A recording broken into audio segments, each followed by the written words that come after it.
All right, so we're going to continue with assignment 7.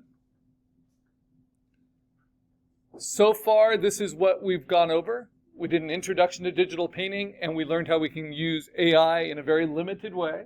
The only way you're allowed to is to find inspiration images stylistically, right? Choosing some good photo reference, and then setting it up in Photopea.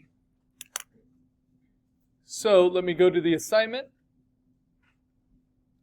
under the assignment page.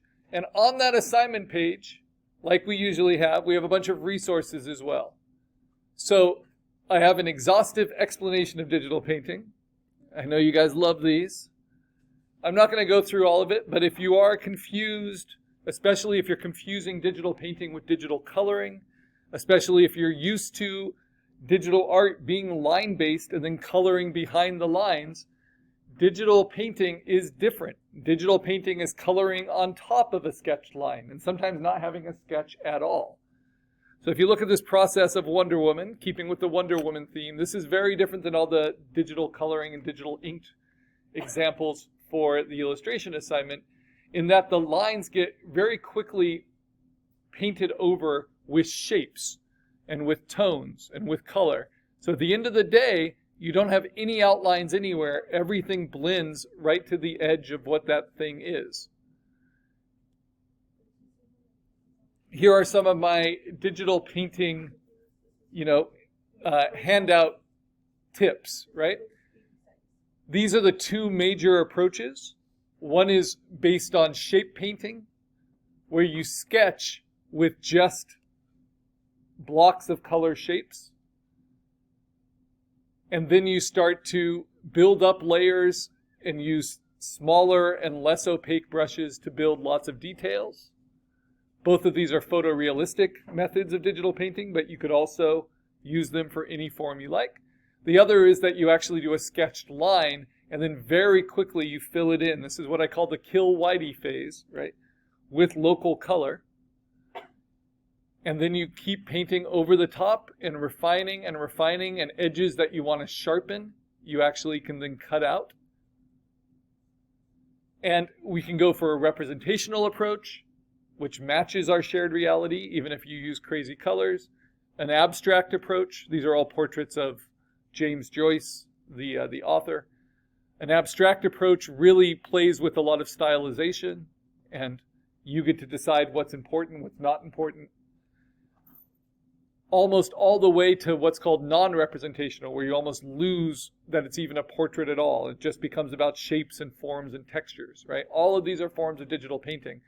One of my favorite methods is to play with it in different ways and then play with compositing those together. So the tips and tricks to digital painting. You want to pay attention to the details of your reference and then decide which ones are most important to you. It's not about matching every detail. It's about blocking your colors. So in this digital painting of Wonder Woman, you'll see how they really focus just on this area, and everything else is just left to dark shapes. Right. And remember, we're going to use the brush tool almost exclusively for this project. So to change your brush tool to the eyedropper to steal color, you just hold down the Option key, and that will help. So here is a past student example doing Jack Black. That was their photo reference, right? And this was their end digital painting. They did a lot of smooth edge transitions.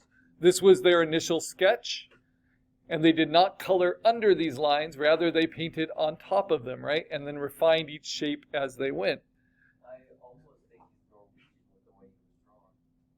So yeah, he does look a little gnomish. So what's nice, you can see in the animation of his process, this past student, that the advantage of digital painting over traditional painting is that you can make alterations as you go. You can tilt it, you can warp it, you can even move the features around the face, you can add accessories on top. And it took about 6 hours, right? So digital painting takes some time. This was the self-portrait that student did. Really just pushing colors. Now, once you understand the basics of digital painting with this assignment, the way it can really impact your final project is that it's usually the top layer on other types of digital processes. So this is an artist that uses compositing and then does digital painting over the top. Just like our creature designs. If you were then allowed to just paint pixels on top of it, and you really control digital painting, you can make just anything imaginable. So you can see the compositing here, and then they finish off with digital painting. So here are some, so I'm switching from Wonder Woman to dragons, because I like dragons, right? And there's lots of digital painters of mythological beasts online. So here you can see this artist spent a lot of time trying to figure out in the sketch the character of the design they wanted. So they had a pretty clean sketch, but it was not line art. So remember, a sketch is something you paint on top of. Line art is something you color behind. Now this artist does completely clean digital inking and line art. There it is, right? And then they color behind it. So this is all digital coloring, not digital painting. But at some point, they switch, like right now, and they start painting on top of those outlines and turns it into a digital painting, which doesn't have any outlines. Now that's kind of a waste of time in some ways, right? Unless you want both a line art illustration and a digital painting. So remember that when you digitally paint, you're painting on top of your lines. And your lines do not need to be clean. So this is another example where clean line art then turned into a digital painting. So notice how different that is than the spot illustrations we've done. And you don't really need the clean line art to get there. But that was just this artist's process.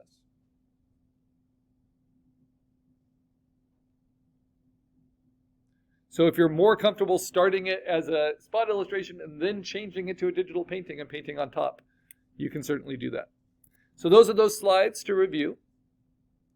And now let's try it with our own work. Yeah.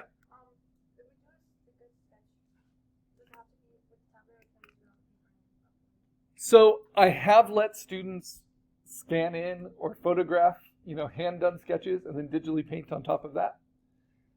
I haven't allowed that for several years because all that shows is reluctance to be comfortable with the tablet.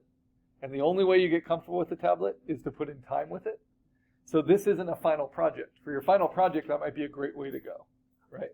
But for this, we're really trying to just get experience with digital painting. Even if we don't finish or it doesn't look good at the end, we'll have learned what it takes to do. So we're going to try to digitally sketch, if you sketch at all. Or you can just build up with shapes of color. Yes? So for the full reference of like that, I have this one. This is the only thing I had. Mm-hmm. But you have a good portrait reference of the head of the cat. Yeah. And it's not hard to find photo reference of black cats and their bodies. So you're not stuck with only that image of your cat full body. Does that make sense? Your digital painting just needs to be of your cat full body. And with that in mind, this is what I started last class, right? This was my photo reference. It's my cat, the full body, but I don't want to do that exact pose. Instead, I want the pose to look a little bit more like this. So these are my kind of art inspiration references. Even though these are digital coloring, I'm going to turn it into a digital painting, right? So you get to be creative, right? That's why we paint. So let me open it up in Photoshop. In Photo P. You can work back and forth. All of these skills are transferable to Photoshop. And I just want to find my PSD file. There it is in green. And now I'm going to open up Photo P. And I'm going to make it full screen. So I have as much area to work. And I'm using a tablet, right? Tablets matter for this. Now the thing that's annoying about Photo P, unless you actually make an account and log in, which I have not done, is that it will not save your brushes.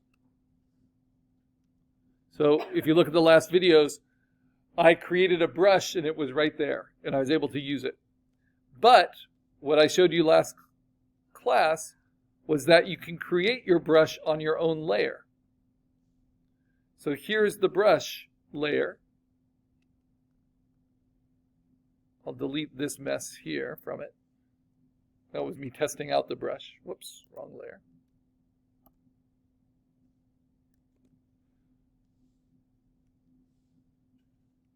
So if I want to make this the brush, this is what I do.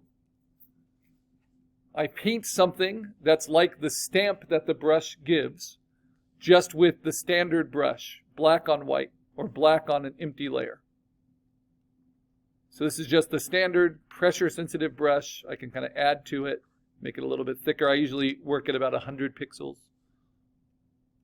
For these resolutions, you want it to be at least 8 by 10 by 300. I think I'm doing like 11 by 14. And this is what the brush would look like when you stamp it onto a piece of paper. Like you dip a brush in a tiny bit of ink and then you stamp it on a piece of paper. So that's the brush tip. Now I go to Edit and I say Define New Brush. And now this is a brush. The problem is, and then I'm going to lock that layer and close it.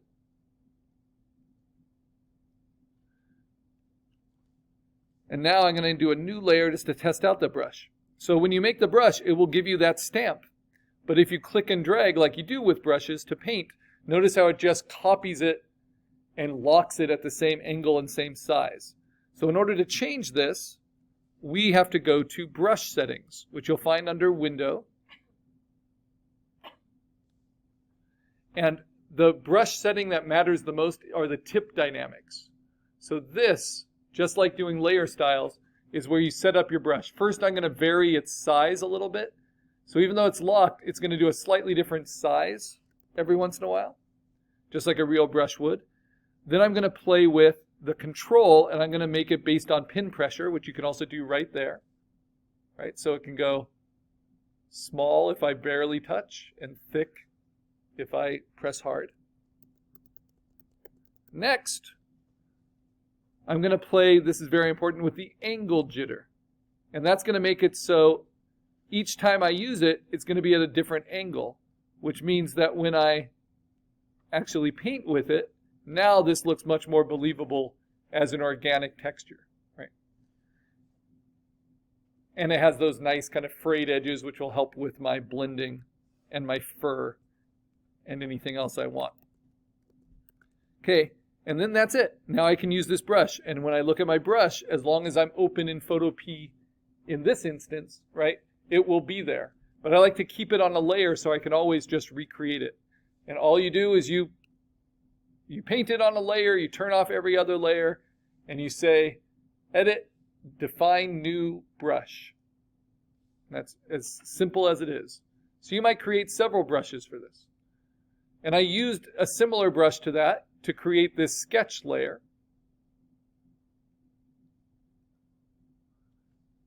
And it was very close to the end of class last time.